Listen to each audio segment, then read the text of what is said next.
Hi, it's Dr. Schiller.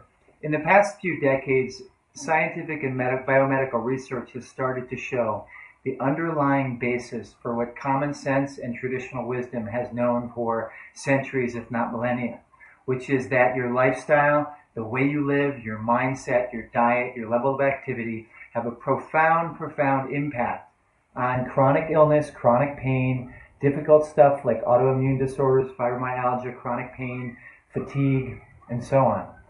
And in this video series, I'm going to start to unpack those things so that you can start to understand what are the connections and what you can do about it. So we'll start in this video talking about your stress relaxation system, what it is, why it has such a profound influence on your health and well-being, and start to touch on things you can do if you're dealing with chronic pain and chronic illness. I hope you enjoy it. Hey, it's Dr. Schiller. We're going to talk today about stress reactivity. And if you've got a chronic illness or chronic pain, you should really listen carefully and pay attention. It's vitally important information. If you can get your head around and understand what I'm talking about, you're opening up a door to improving your quality of life and maybe even healing your illness. I'm saying this based on my own experience and with hundreds and hundreds of people, as well as the latest and decades of scientific research, which are really showing us that your mind-body connection is extremely powerful. It has the power to make you sick, it has the power to help you heal, and you get to choose. So pretty much everybody knows at this point that chronic stress isn't good, that it's part of what contributes to anxiety and depression and can make pain and headaches worse. It can affect job performance and relationships. And what we're understanding now is that it actually contributes to inflammation and can drive chronic illness. So let's talk about a particular case because it's illustrative. A woman who came to see me, who I'll call Rebecca, who was suffering with fibromyalgia, and that means she has pain all over her body. She couldn't sleep. She had digestive problems. She had been a really successful, accomplished, go-getter business person who was doing a lot of good things in life. And around age 43, she had a car accident. It wasn't that severe. She had a little pain in her neck and felt a little shocked afterwards, but then the pain got worse. It spread to her arm, to her other arm, to her leg. Pretty soon her whole body was painful, and she started having other classic symptoms of fibromyalgia. And she felt like her life was spinning out of control. She wasn't able to be the person she used to be. She talked about how she'd come home after a day of work. She worked as a marketing professional. She'd come home after a day of work and be irritable and angry with her kids for just being kids. They were doing normal kid stuff. And it was breaking her heart that she wasn't able to be the mommy she wanted to be. So the key thing here is fibromyalgia, like a lot of chronic illnesses and chronic pain states, has a huge aspect of it that has to do with a person's stress response and the functioning of all of the kind of chemical and neurologic aspects of stress in the body. And she kind of had a classic case in that way. And the classic case of somebody with fibro who's kind of a high achiever, go-getter, like really active, go person doing really well in life.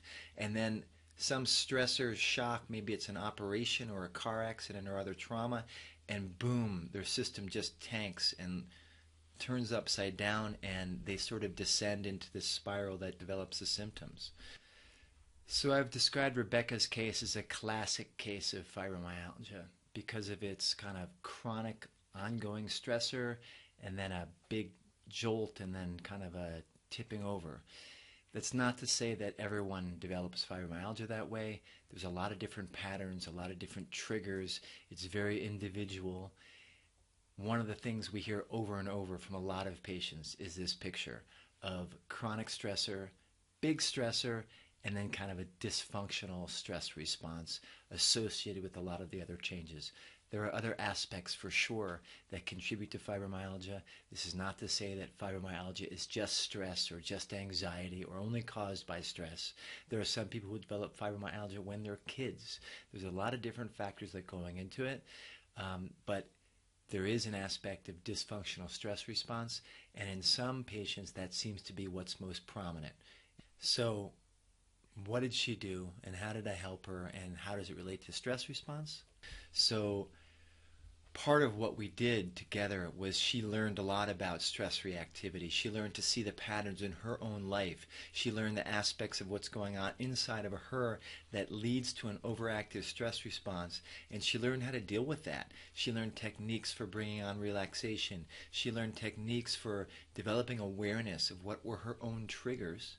And by doing so, she actually turned that boat around, and she did other things that had to do with nutrients and the other aspects of healing from fibromyalgia. But a key part of it, one of the things that helped her really grab hold of the whole situation, was working on that stress picture and developing her mind-body skills. So let's talk a little bit more about what that is.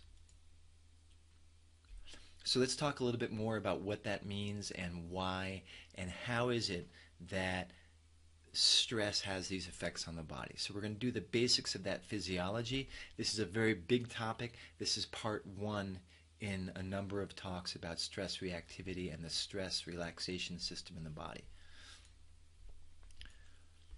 So first question, what is stress? Because the definition of something, it's kind of like once you know the enemy, you can do something about it. So there's really two ways people think about stress, kind of like two definitions. One is it's the stimulus or the event that brings on the stress, that there's something that happens to me and that's a stressor. And then the other is that it's the response of the organism to external demand or pressure. So what is stress? Is it the stimulus or is it the response to the stimulus? It's actually a really important question because especially in our culture, in my eyes, we've got it kind of jumbled up. So you could hear people saying, hey, that was very stressful, or you could hear someone saying, I feel so stressed and anxious. Those are two very different things. If I say that was stressful, I'm kind of implicitly assuming that the stress is the stimulus, it's happening outside of me, it's happening to me.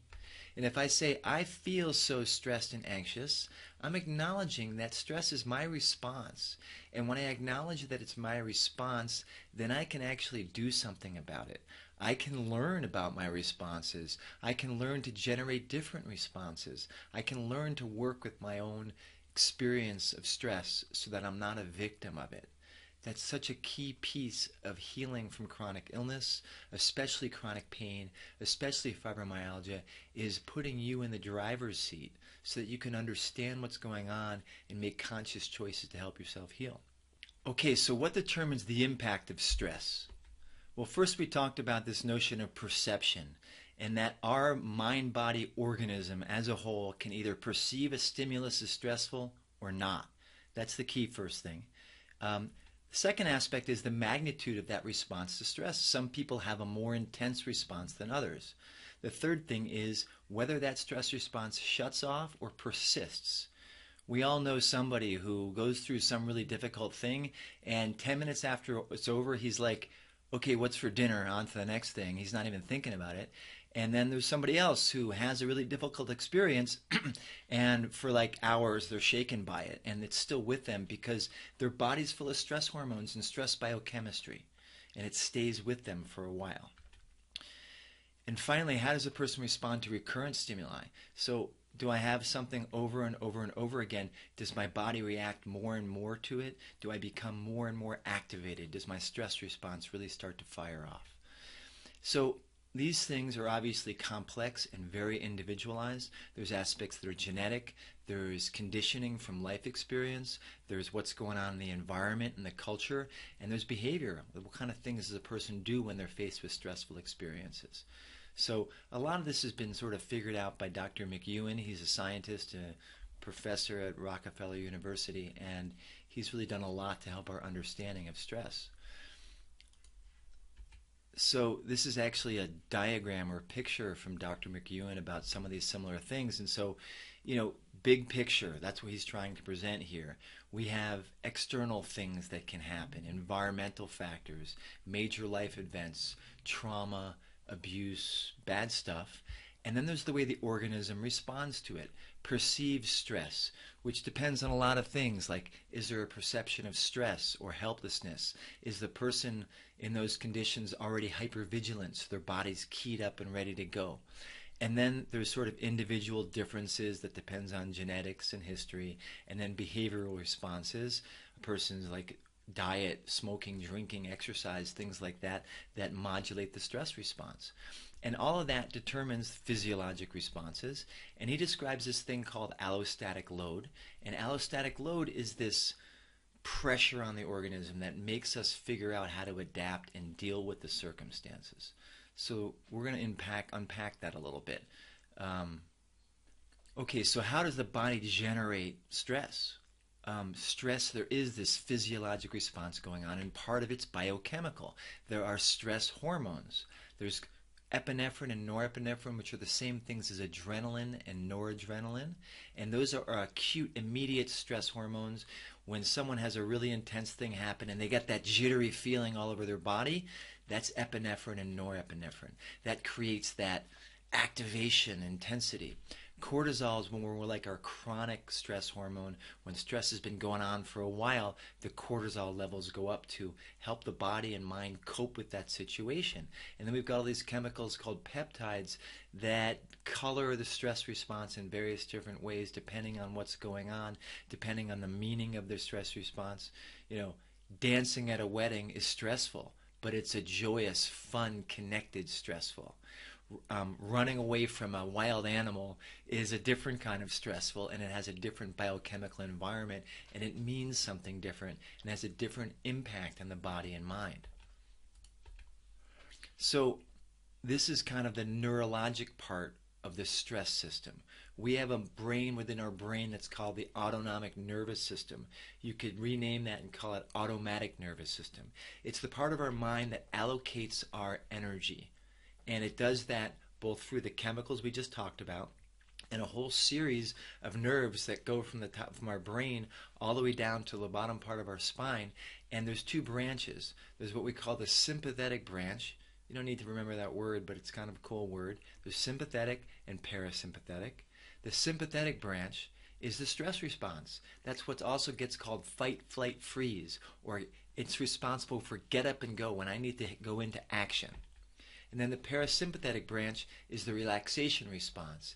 It's also relevant to recover and repair. It's like rest and digest when the body and mind are calm, when our body is able to absorb nutrients, remove waste products, we're able to connect with people, we're able to have a pleasurable experience. And these two are meant to be in balance.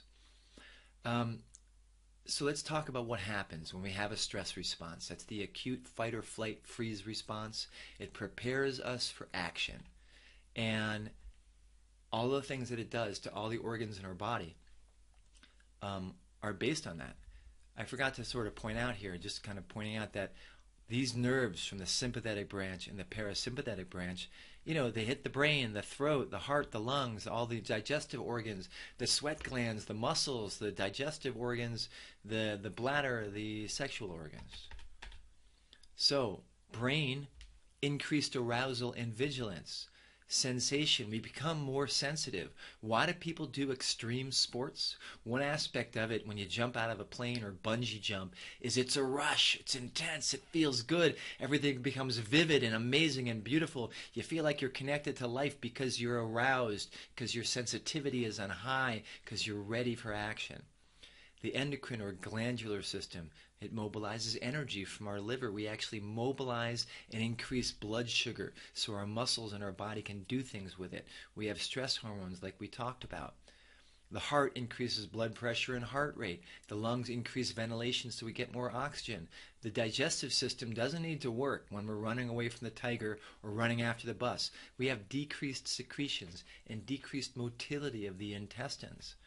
The neuromuscular system gets ready for action. Our reflexes become more active. Our muscle tone and strength can increase. Blood flow increases to our big muscles that we use for action and running. Stress itself isn't bad. Stress is part of living. We got to do stuff in the world, and our stress response helps us do stuff.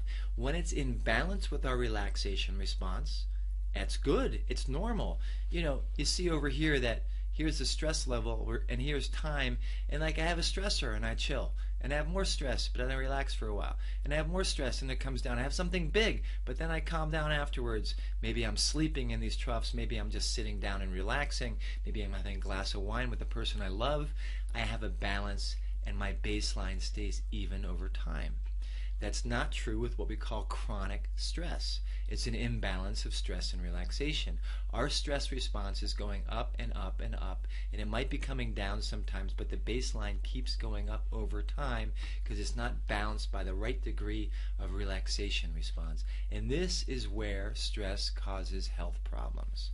Let's think about what that looks like. The effects of chronic stress. Organ systems are interconnected. We're going to look at categories here, but they can be kind of misleading because what affects one thing affects everything. Everything's connected to everything else. They're actually not in yellow. I guess I got to correct that slide. The brain, when we have chronic stress, insomnia, irritability, anxiety, depression, impaired learning, the actual part of the brain that's responsible for new memories becomes smaller in people who have chronic stress. Brain fog, when you can't think straight.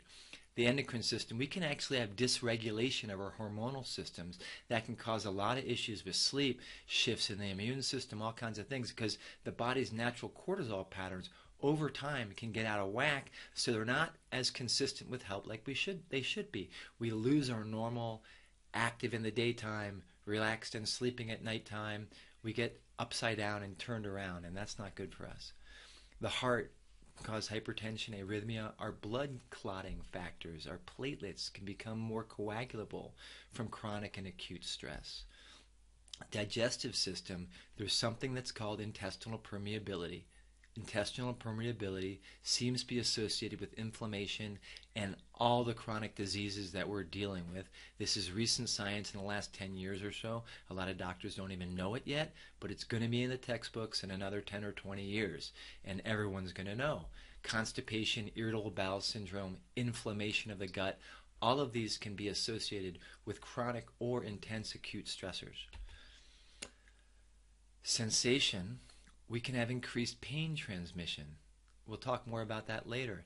People can have more physical symptoms. The number of people who have symptoms in various parts of their body, they got funny sensations, things don't feel right, they go to the doctor, they do all these tests, they don't find anything, and then they learn to relax, meditate, deal with their stressors or their emotions, and the symptoms just go away. Neuromuscular, tight muscles, cramping, painful muscles, bladder, irritable bladder, having to go to the bathroom all the time, hurts to pee, things like that are related to chronic stress. Let's talk a bit about pain. Briefly, looks complicated, but there's a few basic things.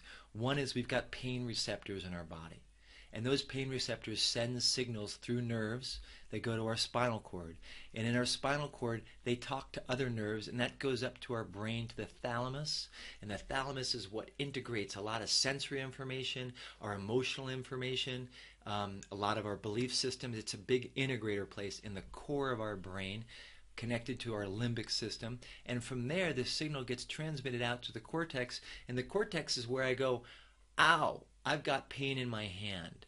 And it's really super complicated physiology. It's not like an electrical wire where you flip the switch and the light goes on. This is like a wave of biochemical, electrochemical energy that flows up towards the brain and is colored and can be turned up and turned down by a lot of different things. What are the things that can turn up pain transmission? Emotional distress, disconnection, fear, anxiety, helplessness, anger, frustration, insomnia. What are things that turn down the transmission of pain and actually block pain? Meaning, purpose, joy, things that make us feel good, sometimes distraction, doing things we enjoy.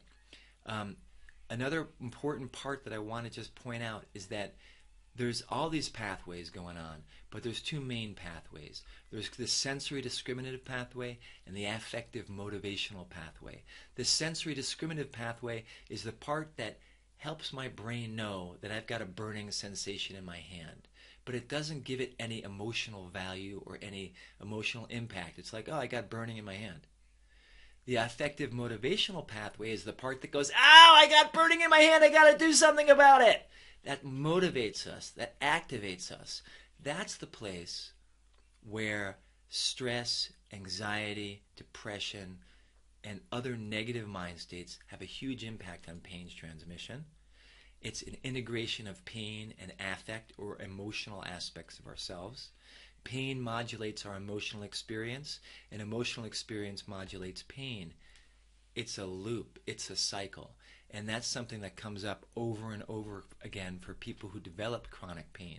And that was a big part of what had happened with the patient Rebecca that we discussed at the beginning. That when things started to get bad for her, she started to get really bent out of shape about it. She was really stressed out about it. She was irritable. She was anxious. She wasn't sleeping well.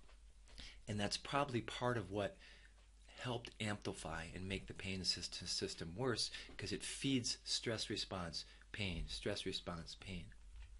Let's go forward. We saw this slide before, but I want to bring out a couple of other key points, right? We learned about the individuality of whether something is stressful and how much impact it has on a person. And the key thing I want to talk about is how a person responds to recurrent stressful stimuli, because there's three aspects. There's adaptation, habituation, and sensitization. Adaptation is what we saw before. It's the way we overall as an organism learn to deal with whatever pressure is on us. It's like our bodily, mental, emotional responses and choices. There's these two other aspects called habituation and sensitization. There's that adaptation thing. Habituation and sensitization. Habituation is kind of like I get stimulated by the same thing and I learn to ignore it. Sensitization is more like I get more and more sensitive each time. I get reactive more and more.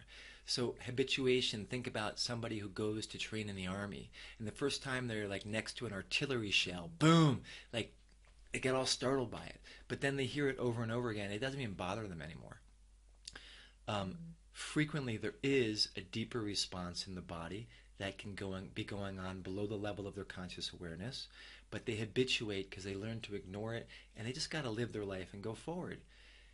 Think about, for instance, suppose you're in a car accident or you have some sort of traumatic experience and you have some pain and it was traumatic and it was difficult and you're a little flipped out by it, but you know what? You got to go to work the next day.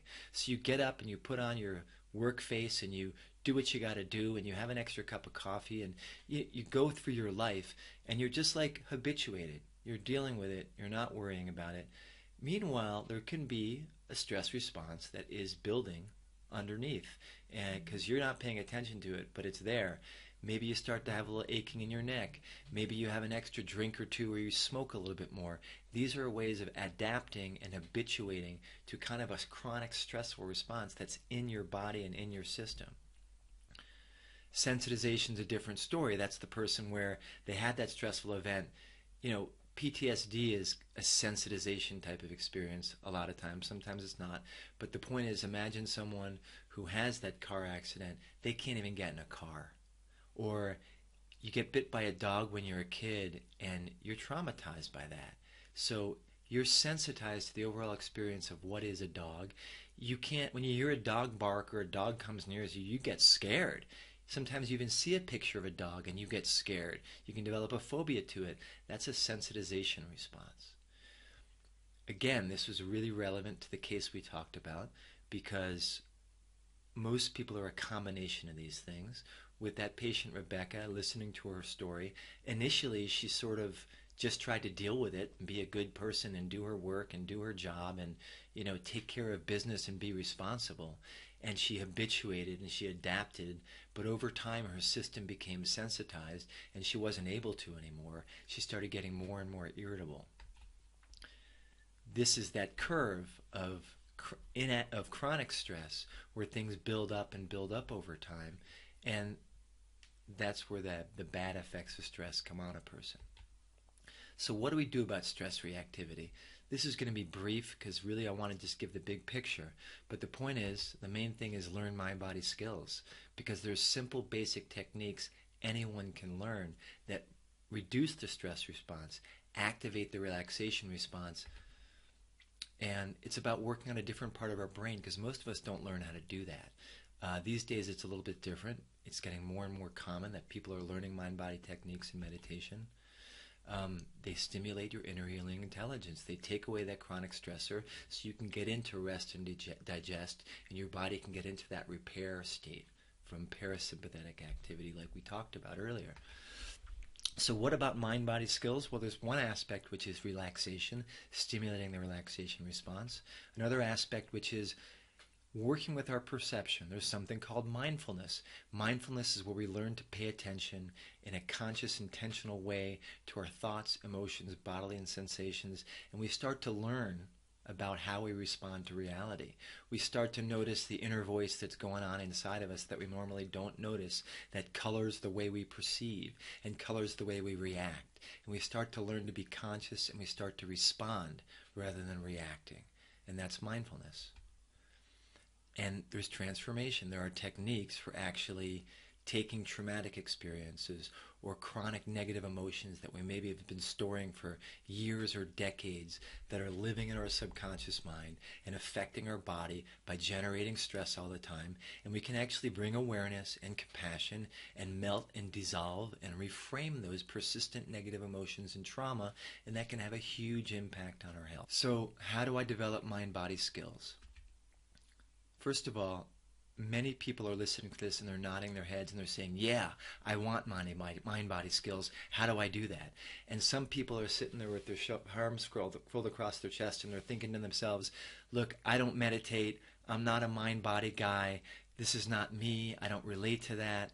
And my suggestion, if that's where you're holding, is start checking out the science. If you're a rational, concrete person and you're not into this like hoochie-woochie stuff, you should know it's not hoochie-woochie stuff. It's scientifically proven stuff. Stacks and stacks of research for decades, back as far as the 1960s and 70s when Herb Benson started proving what the relaxation response is and how it affects various states of body and physiologic systems. This is real stuff backed by real science. And I suggest you get over your anti-kumbaya syndrome. I respect where you're coming from. You may have had experiences that make you think that, okay, I'm not going to sit around in the circle and burn incense and meditate and listen to chimes and bells and all that silly stuff and Enya, but that's not what meditation is anymore.